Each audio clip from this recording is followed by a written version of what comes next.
ظاہراً امام حسین سب شہید ہو گئے، اجڑا ہوا قافلہ اہل بیت کا مدینہ پلٹا، تخت نہیں ملا، تخت حسین کو نہیں ملا، تخت یزید کے پاس گیا، ان کو شہادت ملی، اس کو سلطنت ملی، مگر یہ شہادت پا کر بھی عزت والے یہ ہوئے اور وہ تخت اور سلطنت پا کر بھی ذلت والا ہوا۔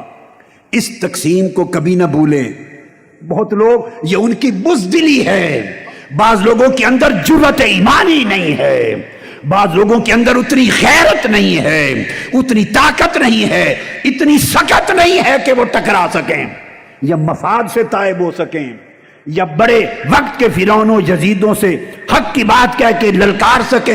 جرأت نہیں، اپنی بزدلی کو چھپاتے اور مذہب کا نام لیتے ہیں، مذہب اور مسلک کا نام لیتے ہیں، مذہب کی خدمت کریں۔ اس کی کیا ضرورت ہے؟ یہ سیاست ہے، یہ سیاست ہے۔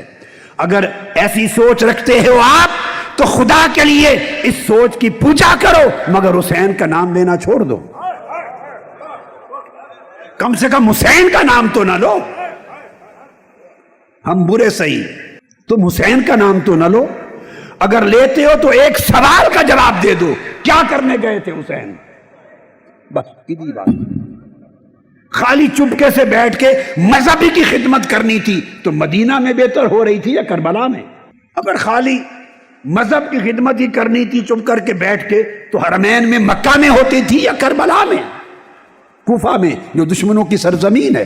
شہادت گلے کٹوانے، سر کٹوانے، نیزوں پر چڑھنے چڑھانے، خانوادہ اجاڑنے کی کیا ضرورت تھی؟ وہ خالی بیٹھ کے دین کی خدمت، مذہب کی خدمت، علم کی خدمت، تقوی، اللہ اللہ، بڑے راستے تھے حسین کے پاس، مگر نہیں، انہوں نے کہا میرے نانا کے دین کی جڑیں کٹ رہی ہوں اور میرے نانا کے دین کی قدریں مٹ رہی ہوں اور میں بیٹھ کے چپ کر کے مذہب کی خدمت کرتا رہوں۔ کون سا مذہب؟ کون سا مذہب؟ کون سی خدمت؟ حسین نے اس کردار کو قبول نہیں کیا۔ یہ معیار تھا جو حسین نے دیا۔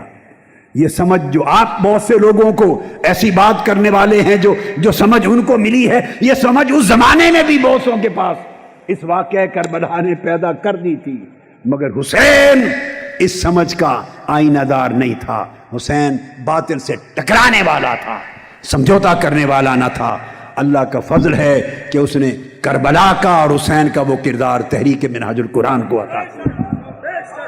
آپ اس کے عکاس بھی ہیں، علم بردار بھی ہیں، اس کے وارث بھی ہیں۔ غرض اس سے نہیں کہ آپ کو تخت ملتا ہے یا تختہ۔ حق اور باطل کا فیصلہ تخت اور تختہ سے نہیں ہوتا، حق اور باطل کا فیصلہ شہادت اور سلطنت سے نہیں ہوتا۔ جس کے پاس سلطنت جائے وہ جیت گیا اور جس کے پاس شہادت آئے وہ ہار گیا نہیں۔ ہار جیت کے معنی ایمان کی ڈکشنری میں یہ نہیں ہے، کفر کی ڈکشنری میں یہ ہیں۔ کفر کی ڈکشنری میں یہی معنی، یزید کی لغت میں یہی معنی تھا، حسین کی لغت میں نہ جھکنے کا نام جیتنا تھا، حق کے کردار پر ڈٹے رہنا کا نام جیت تھا۔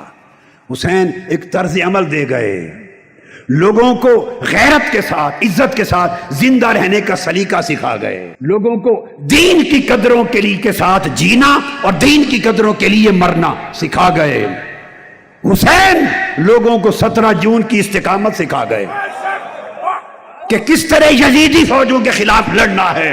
نہتے ہو کر میدان کربلا میں اہل بیت بھی نہتے تھے، ان کے غلام بھی نہتے تھے 17 جون کو، مگر فخر ہے کہ ایک شہید اور 100 زخمیوں میں سے ایک زخمی کو گولی پشت پہ نہیں لگی۔ مطلب ہے بھاگتے ہوئے کسی یزید اور کسی شمر نے گولی نہیں ماری کہ بھاگتے ہوئے کسی ایک حسینی سپاہی کو پشت پہ لگ گئی ہو، جس کو لگی سینے پہ لگی۔ یہ وہ عظمت ہے جو قیامت کے دن تک آپ کے سر پہ اس کا تاج رہے گا۔